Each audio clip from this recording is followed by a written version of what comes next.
You're staring at my fingers. Would you like me to tell you the little story of right hand, left hand? The story of good and evil? H-A-T-E. It was with this left hand that old brother Cain struck the blow that laid his brother low. L-O-V-E. You see these fingers, dear hearts? These fingers has veins that run straight to the soul of man. The right hand, friends, the hand of love. Now watch and I'll show you the story of life. These fingers, dear hearts, is always a warring and a tugging, one against the other. Now watch 'em. Old brother left hand hates a fighting, and it looks like love's a goner. But wait a minute. Wait a minute. Hot dog loves a winning. Yes, sirree. It's love that won, and old left hand hate is down for the count. We are back this week with another classic movie. This time we're talking about Night of the Hunter from 1955. It's a classic crime film noir tale where good meets evil. Directed by a man who was an actor and only had one directorial outing, and that was this film. So it's a story about a man called Ben Harper who manages to steal $10,000 from a bank robbery during the Great Depression, and he makes it home to his children so they know where he's hidden the money. But then he's captured and taken to prison, where he meets up with a man called Harry, played by Robert Mitchum.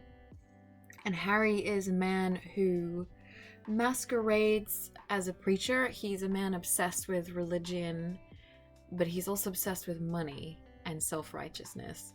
So he comes across to most people as an honest preacher, but actually he's a bit of a psycho. More than a bit of a psycho, really. So he comes to town and he puts pressure on the widow of the thief. Her name is Willa. She's played by Shelley Winters. He wants her to marry him, but he really wants to get to the money through her. So the children, the film is told mostly from their point of view, and he figures out that they know where it is, but they won't tell him. So they're aware that he's a bad guy, but most of the town believes that this preacher is a good guy.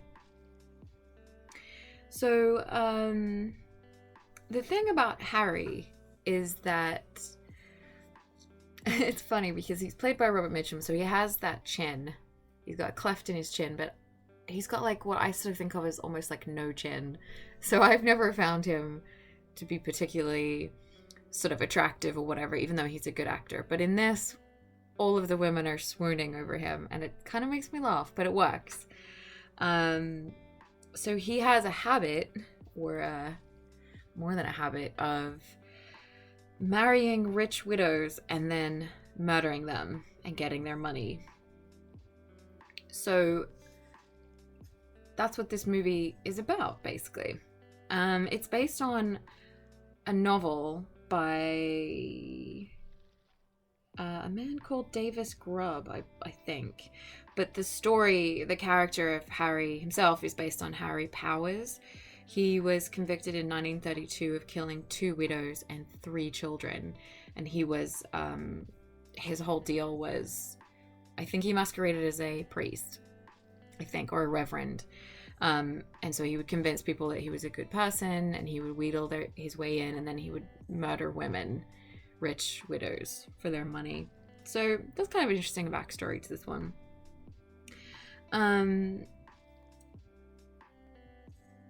I find that, so this movie has had some problems with the production code. So initially, Harry's character was a reverend, but in this he's a preacher and he's not ordained because it was too controversial, basically. And even when the film came out with him being a not ordained man but a religious man, a lot of people found it very hard to take that somebody who was a religious leader would abuse their power. So that's 1955 for you.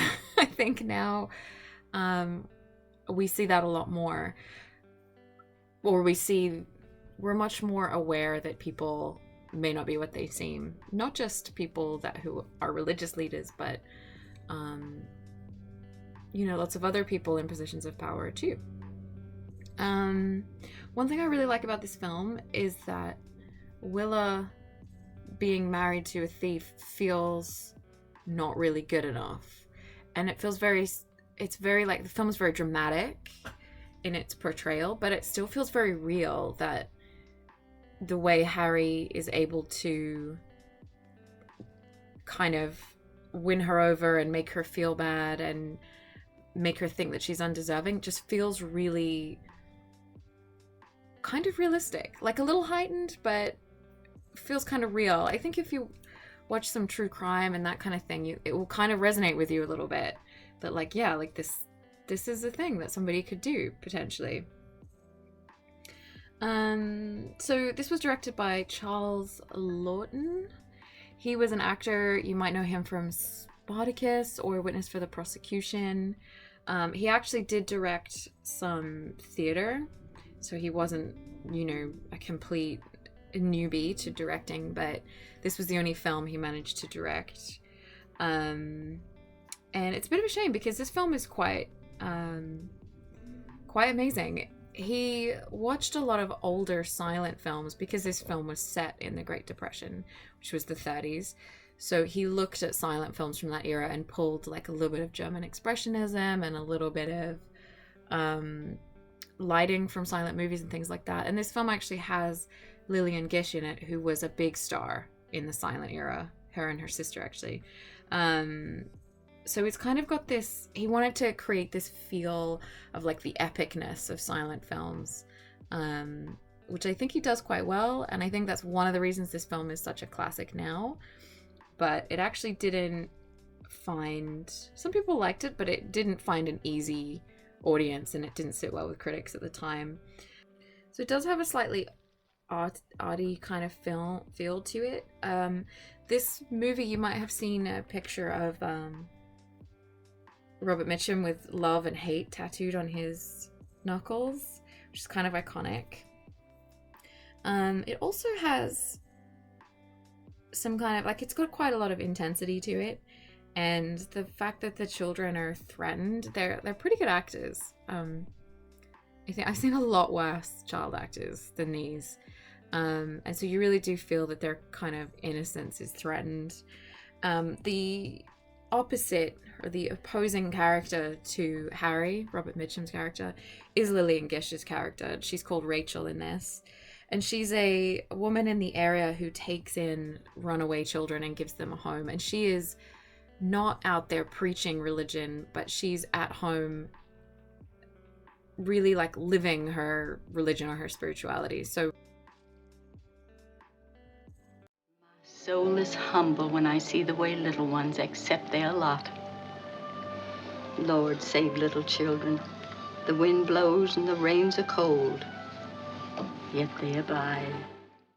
At the end, towards the end, the children run to her as a potential safe place, and she's there for them, and she sees through Harry immediately. He turns up saying that he's their father, and obviously he's not, and she can see that he's sort of playing some kind of a game. She also has some really good one-liners, or not even one-liners, but some good quotes. One that I really liked was, she says, "When you're little, you have more endurance than God is ever going to grant you again. Children are man at his strongest. They abide." She kind of says they abide quite a lot in this movie, but I think that's kind of quite a wise line. I think children are very resilient, and perhaps because they're unspoiled, they bounce back a little faster than maybe somebody who's had a whole life of hardship or whatever. So I don't know, I really like her character, even though she's sort of religious and a little sanctimonious. I don't know, the religion themes feel really strong in this film. But at the same time, it's kind of funny because I think maybe it didn't find its niche at the time, because if you are religious, then the sort of good versus evil battle within the film might kind of offend. But then if you're not religious, then the religious themes, you might be like, there's too much religion in this movie. So perhaps that's a criticism, but I think it's a very entertaining film. And I think it just feels so different to other films that were around in the 50s. And it also gave Lillian Gish, she sort of was semi-retired. Her films, I think her first film was 1911 or 1912. And she was still making TV and films, I think, until 1987. So she had quite a long career. So she was kind of an old hand as far as that goes. And it was kind of playing against type for her, because she started out in the sort of ingenue, very pretty kind of roles. And Mitchum as well, he used to play sort of cynical characters, you know, not bad guys. Whereas here, he's a serial killer, basically. So yeah, it's a very different film. Everyone in it is doing something they don't normally do. So yeah, I think it's definitely an interesting film to watch for the use of imagery, the way it harks back to an earlier time cinematically. And I always think it's interesting when a film is directed by someone who is an actor. The lighting in this film was quite good. The cinematographer worked with Orson Welles, and he said that the best people he ever worked with for lighting and like the visual of the film was Charles Laughton and Orson Welles. So it's a real shame that he wasn't able to make more films, because I think they would have been quite interesting. But I think this is a very difficult first film from the perspective of a career, because it didn't do well. It didn't do badly at the box office, but it became more of a classic over time. So it wasn't a hit. And I think your first film, if you're moving into the directorial chair, you probably want to make a bit of a splash. But it is considered a classic now, and for good reason. It's dark. It's I love that it's kind of from the perspective of the children a little bit more than the adult characters. I love the menace of, like, he's an adult and he's a preacher and he's a man, so he's just in this position of power and he abuses it. And on the other side is these two children who are just sort of figuring things out, and that money is very sort of important in the Great Depression, and it's just sort of, there's so many things going on, and I think everybody in this is good. So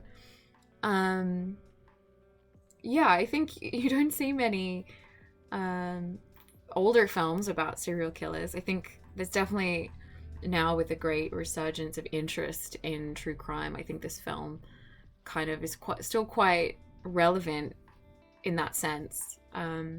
There's actually a moment where somebody asks Harry where his wife is, and she says, oh, she's run off with a musician, I think he says. And he sort of adds, like, during a prayer meeting, like, oh, I tried to reform her, but, you know. And it's so interesting because a lot of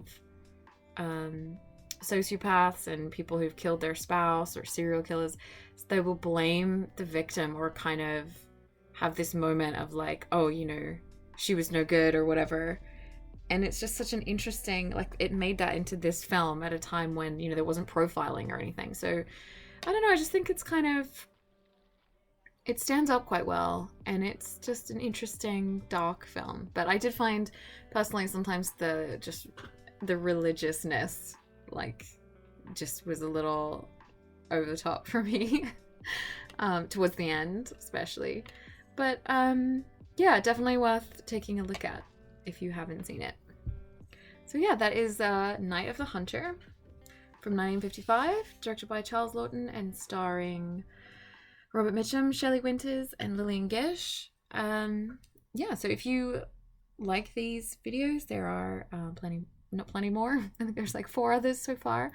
I'm coming out with them every Thursday. And yeah, you can also find a huge backlog of classic movies and other movies as well on my blog. So I'll pop some links below and talk to you next week.